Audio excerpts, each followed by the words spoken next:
ሰላም ሚኪ ነኝ። የፌቨን አዲሱ ትምህርት ቤት በኢትዮጵያ ውስጥ ለመጀመሪያ ጊዜ የድሬድሎክ ትምህርት ቤት ተከፈተ ማለት ነው። ፌቨን በዚህ ተፈላጊ የሙያ ዘርፍ የረጅም ጊዜ ልምድ አላት። በአሁኑ ሰዓትም ስልጠናውን ለመስጠት ምዝገባ ላይ ናቸው። ስልጠናው ለ1 ወር፣ ለ2 ወር፣ ለ3 ወር በጠዋት በከሰዓትና በማታ ፈረቃ ይሰጣል። ያለው ውስን ቦታ ብቻ ነው። መመዝገብ የምትፈልጉ ሰዎች በአካል ቦሌ መድኃኔዓለም አብርሃምስ ቢልዲንግ 2ኛ ፎቅ ላይ መመዝገብ ትችላላችሁ።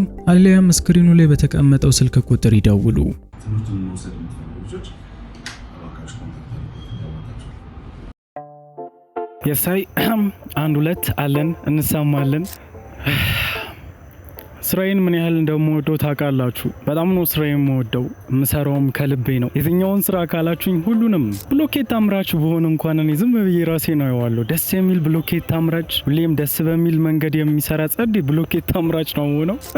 ወደ ኤዲቲንግ እና ሌሎቹ ስራዎች ስንመጣ መብራት ካልጠፋ እንኳን ለምግብ አልነሳም አለ አይደለ? መብራት ሲጠፋ ነው ምግብ ራሱ ትዝ የሚለኝ። የዛሬ ዋና ፖይንታችን ግን ዩቲዩብ ነው። አምና ትዝ ይለኛል።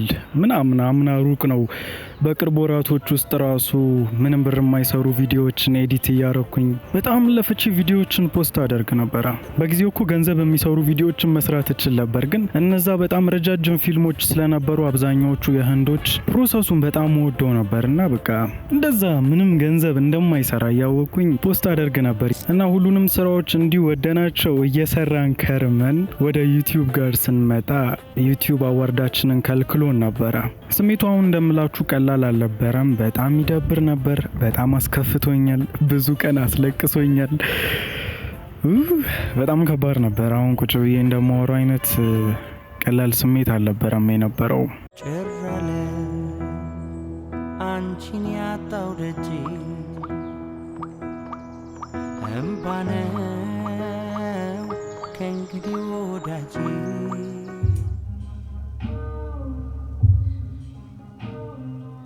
አለ አይደለ?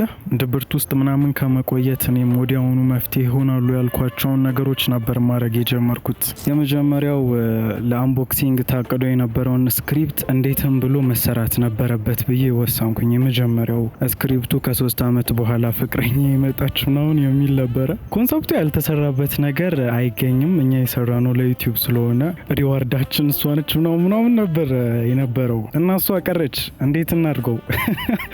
ዋናው አካል ቀርታ እንዴት እንስራው? የነበረኝ አማራጭ ፌክ ማሰራት ስለነበረ ፌክ አሰርቼ እሱን ስክሪፕት ወደ መሬት ለማውረድ መስራት ጀመርኩኝ።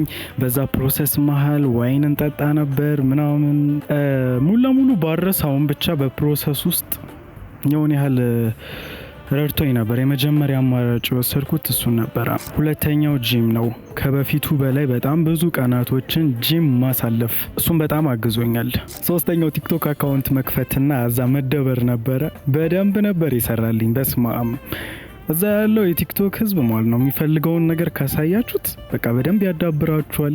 ምርጥ ቤተሰብ ናቸው። ምንም እንኳን በጊዜው ትኩረቴን በመከፋፈል ራሴን ቢዚ በማድረግ እነዚህ ነገሮች ቢያግዙኝም እስከ መጨረሻው ግን አንዱም ሊሰራልኝ አልቻለም ነበረ። እንደውም በገዛ እጅ ያሰራሁትን ፌክ አዋርድ ባየሁኝ ቁጥር ፈጣሪ ማማረር ጀመርኩ። አማረሬም ዝም አላልኩም። ትዝ ባለኝ ቁጥር ሰፖርት ማናገር፣ ምን እንደሆነ ችግሩ መጠየቅ፣ በቃ በየጊዜው ይሄ ሆኖ ነበር ነገሩ። አዋርዱ በስራዬ ላይ ምንም እንደማይጨምር እኮ በደንብ አውቃለሁ፣ ግን ሪኮግናይዝ አለመደረግ በጣም ነው የሚያናደው። ለፍታችሁ ሪኮግናይዝ አለመደረግ። ባለፈው ከቀረጽኩኝ ከ1 ሳምንት በኋላ ነው ድጋሚ እየመጣ ያሉት። ወደ ቶፒካችን እንመለስ። ፕላይ በተናችን ጋር ነበርን። ሪኮግናይዝ ስላለመደረግ ነበር ያወራ ነው። ቴዲም አቦጊዳ ሚዲያ ነግሬው በአንድ ሰው አማካኝነት ልጨርስልህ እችላለሁ ምናምን ብሎ ቀጠሮ ሰጥቶኝ በቀጠሮ ቀን ሄጄ ነበር። ያኔ ግን አልተሳካለትም መሰለኝ። ቴዲም ዝም ነው ያለኝ። ቴዲ ደግሞ ብዙ ነገር ለሰዎች እንደዚህ አሳክቶ ስለሚያውቅ በጣም እርግጠኛ ሆኜ ነበር ሳይሳካ ሲቀር ሌላ ስብራት ነበር ያስተናገድ ነው። እኔም በቃ ከዛ በኋላ ድጋሚ ማንንም መጠየቅ አልፈለኩኝም። ራሴ ያሰራሁትንም ፌክ አዋርድ ሳየው እየበጠበጠኝ ስለነበር አጋደምኩት። ላለፉት 7 ወራቶች በእንዲህ አይነት ሁኔታ ሲሞክር ሳይሳካ ስለቀረ እኔም ከዚህ በኋላ ተስፋ አላደርግም፣ አልጠይቅም፣ ዩቲዩቡንም ሄጄ አላናገርም ብዬ ወሰንኩኝ። እንደ መፍትሄም ያቀረብኩትኝ እነ ባቢ አሴር ሲከለከሉ ያደረጉትን ነገር ነው። እነሱም በመጀመሪያ ቻናላቸው ሲከለከሉ ሁለተኛ ቻናል ትከፍታለ፣ እሱን 100,000 ታደርሰዋለ፣ ዘን በዛኛው ድልህን ትሞክራለ ነው ነገሩ። እና እኔም ሁለተኛ ቻናል ከፍታለሁኝ፣ በሱ ቀበላለሁኝ ብዬ ነበር የወሰንኩት። 8ኛ ወር ላይ የሆነው ግን ሌላ ነው። እግዚአብሔርም ከዚህ በላይ መሸከም እንደማልችል ተረዳኝ። በቃ 8ኛ ወር ላይ ሌላ ታሪክ ገባ። እዚህ ለኛል ቀኑ አርብ ነው። ጸጉሬን ለሎክ ጆርኒ ልጀምር ፌቭ ጋር ልሄድ ነበረ። ከዛ ለማዘር ስነግራት ዝም ብዬ ቀጣይ ሳምንት ብትሄድ ይሻልሃል አለችኝ። ለትራንስፖርት ሰዓት ስለሄደ መሽን ያልኩት እኔም በቃ ተዘጋጅቼ ነበር፣ ግን እሺ አልኩኝ። ከዛ አርብ እንደዛ አለፈ። ቅዳሜ ማታ ጌም ቀያሪው ነገር ይፈጠራል። እንዴት? ቅዳሜ ማታ ላይ ዩቲዩብ ቁጭ ብዬ እያየሁኝ ቲክቶከሮች ለአዋርድ ኖሚኔት ያልተደረጉ ያልተካተቱ ሰዎች ለምን አልተካተትንም ብለው ሲያለቃቅሱ አየኋቸውኝና የራሴ ቁስል ተሰማኝ። ትዝ አለኝ የራሴ ህመም ማለት ነው። እዛ እንደዛ ምዬ ተገዝቼ ሁለተኛ አላናግራቸውም ብዬ በአዲስ ቻናል እቀበላለሁ ብዬ የነበርኩትኝ ልጅ ራሴን ያገኘሁት ከዩቲዩብ ጋር ስጻጻፍ። የዛን ቀን ሌሊቱ ሙሉ ተጻጻፍን። ይጠቅመኛል በቃ ለዛ ነገር እጩ እንደሆን ብቁ እንደሆን ያደርገኛል ብዬ ያሰብኳቸውንም ነገሮች አሳየኋቸው። በቃ ብዙ ነገር አሳየኋቸውኝ። እንደዛ አለፈ።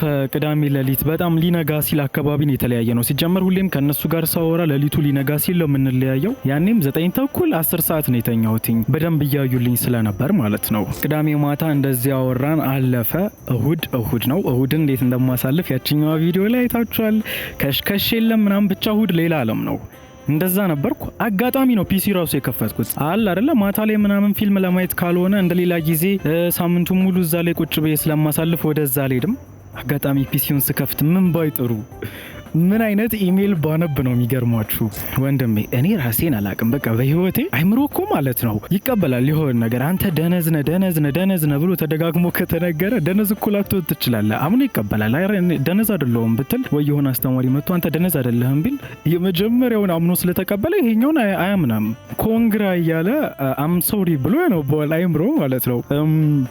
ምን ነበር ሌላኛው you are approved እያለ ሶሪ try next time ብሎ ያነባዋል። በቃ የመጀመሪያውን አምኖ ተቀብሏል። 8 ወር ሙሉ ከ5 ጊዜ በላይ ሞክሯል። ቀን 1-2 እያለ በየ3 ወሩ የለም በቃ ያንን ነው የሚያነባው። እሱ አይምሮ ውስጥ የተቀረጸው መጀመሪያ የነበረው ማለት ነው። ብቻ በደስታ ዞርኩኝ ያለ ቅዴ እሁድ ግቢ ሄጄ አላውቅም በህይወቴ። የዛን ቀን ነው ግቢ የደረስኩት። ላይብራሪውን ላሳልገባ ቀር ለምን እዚህ እንደመጣው ራሱ አላውቅም። ደስ ብሎኝ ብቻ መጣው። ለማልንገር እያሰብኩኝ የነበረው ደግሞ ማለት ነው በቃ በጣም ብዙ ቀን ስላስከፋኝ፣ በጣም ብዙ ቀን ስላስለቀሰኝ ሲመጣ ማለት ነው እንደ ቅጣት 1 ሳምንት 2 ሳምንት ሽንት ቤት ነው የምሰቅለው ብዬ ነበር። እግዚአብሔርን ሽንት ቤት። So that was a f***ing lie. ግን ያው የጂሰስ ስም ስለሚኖርበት እንደዛ አላደርገውም። ብሮ ማርያም እኔ ከዲግሪም ከምንም በላይ ነው። አሁን ማዘር ምናምን ማለት ነው ይሄን ብትው ምንም አይመስላትም። እሷ ደስ የሚላት የዲግሪ ደፍተሩ ነው ምድው ያን ነገር ብታዩ ነው። ለኔ ከዲግሪም በላይ ነው ይመስለኛል። ተስፋ ለመቁረጥ ትልቁ ፖይንት ነው። 8 ወር ምንም አይቀይሩም ብለን መጠየቁን ትተነው ቢሆን ኑሮ ይሄኔ ዛሬ ላይ ላይሳካ ይችል ነበር። ከ8 ወር አንደኛው ቀን ሰርቷል። it's a big deal.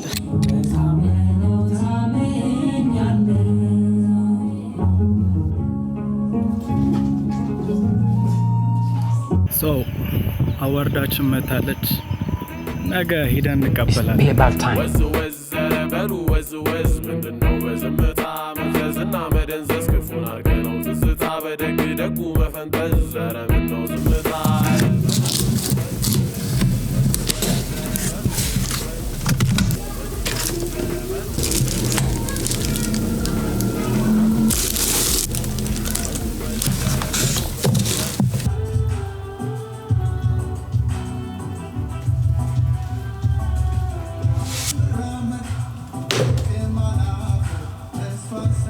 እግዚአብሔር ይመስገን እንደዛ ሆነ።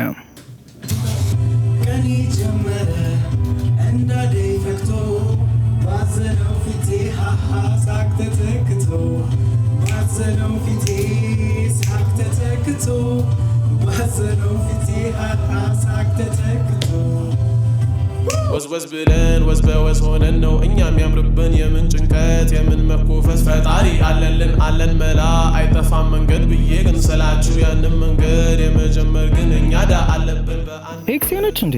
እኔ ኤክስ የለኝም። አረ መከራዬን ያበላችኝ። 8ኛ ወር ላይ የሆነው ግን ሌላ ነው።